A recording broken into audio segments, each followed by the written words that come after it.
All right, we're back here at Progressive Field. Indians on top 4-1. We go to the third. Top of the order due up for Minnesota. Brian Dozier, Joe Mauer, and Miguel Sano due up. Matt Underwood, Rick Manning, Andre Knott. And we're happy to be joined now in the booth by Indians general manager Chris Antonetti, who's been obviously very busy, especially over the last 48 hours. I said to both Nick and Michael Bourne, usually once the trading deadline passes, everybody kind of relaxes. Okay, that's that. But you can still make deals. It's a little more complex after the waiver deadline period is over. But how quickly did this deal come together with Atlanta?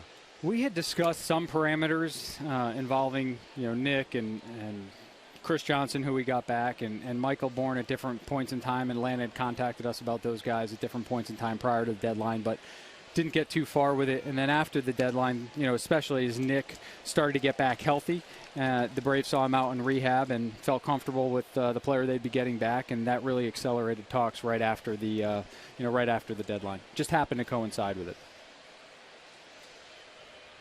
Chris Johnson is in uniform, not in the lineup yet tonight. How do you see him, fitting in, Chris, as far as a role? We'll have to work through that. I think it's a guy that's always been very successful against left-handed pitching, has some versatility, can play third base, can play first base. We're actually going to get him some balls in the outfield, too, so he can get some at-bats out there. So it's something we'll have to work in and see how we can complement the group we have. It's got to be tough. You can't take any at-bats away from Urshela. He's been terrific out there at third. He's done a really good job. I think defensively he's really settled in, and we're seeing up here now the player that we've seen throughout his minor league career defensively, and he continues to make adjustments offensively. Well, as young hitters, he'll end up making adjustments. So the key is he's going the other way. He'll learn, I think. He's been fine. No question with Gio. I think he's made a very good first impression, not only with the way he's performed, but the way he goes about his work, his energy. He's into every pitch in every game and is constantly looking to learn and ask questions. We noticed him and Lindor when we were on the West Coast. They were giving pitches away, and he was helping them out, tipping them before. I haven't seen that before here. Yeah, those guys do a great job of communicating. You'll see it, too, with Jose and Francisco, too, up the middle. Yeah. There's really great communication with that group of infielders.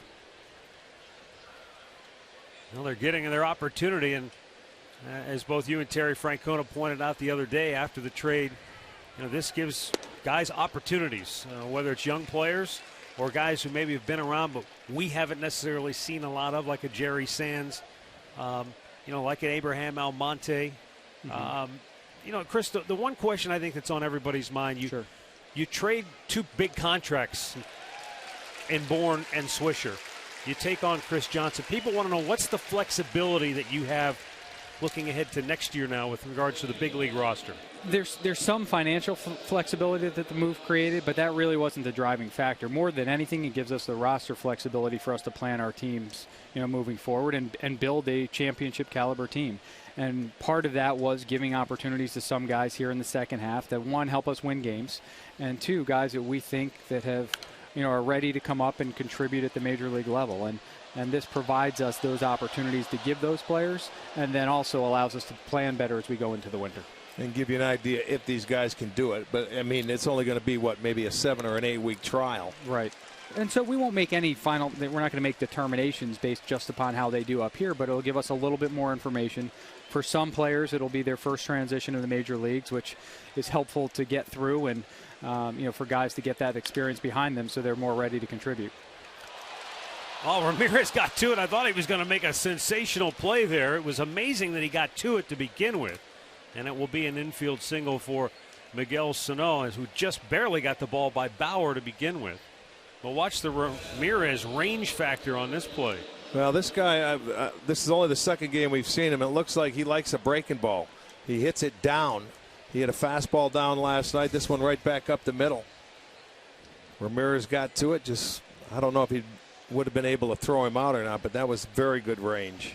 It's going to bring up Trevor Plouffe, who walked his first time up. We're visiting with Indians general manager Chris Antonetti. So the 3-year contracts for Bourne and Swisher, obviously year one they both performed. The team got to the playoffs. The last 2 years obviously weren't what anybody envisioned. Do you feel snake bitten after this, or does it make it a harder sell to ownership now when you look at deals like this in the future? I think what it does is it's just another reminder and highlights the risks of free agency. I think every team experiences that there are some of those deals that work out and a large number of them unfortunately don't. But as we look back on it, we signed both guys with the intention that they would help accelerate and speed up our return to competitiveness. It took an incredible commitment from ownership to do that, but with where we were, we felt that was necessary as we looked on fielding that, the 2013 team. And so we went out and signed those guys, and Matt, as you said, they both had an immediate impact, help propel us to the postseason in 2013. But since that time, unfortunately, it hasn't worked out, the way we would have hoped. And so, we got to a point ultimately where it didn't make sense to dwell on what's happened, but how do we plan best moving forward? And, we thought that this move allows us to do that a little bit better. Well, if there's anything we could add, it would certainly be a RBI guy in the middle part of the lineup that can fit on this ball club, because we have guys that can hit. Yes. And they can get on. We need to get somebody that can drive them in. That's hard to find, isn't it? That's one of the components that we'll certainly look for, Arch. I think the other thing we want to make sure we're mindful of is our team defense, and make sure that as we look around the diamond, we feel that we've got a group of capable defenders. And I think right now, actually, we're starting to move in that direction with some of the not only the promotions of Gio and Francisco, but some of the other guys around the diamond we think will help us that way.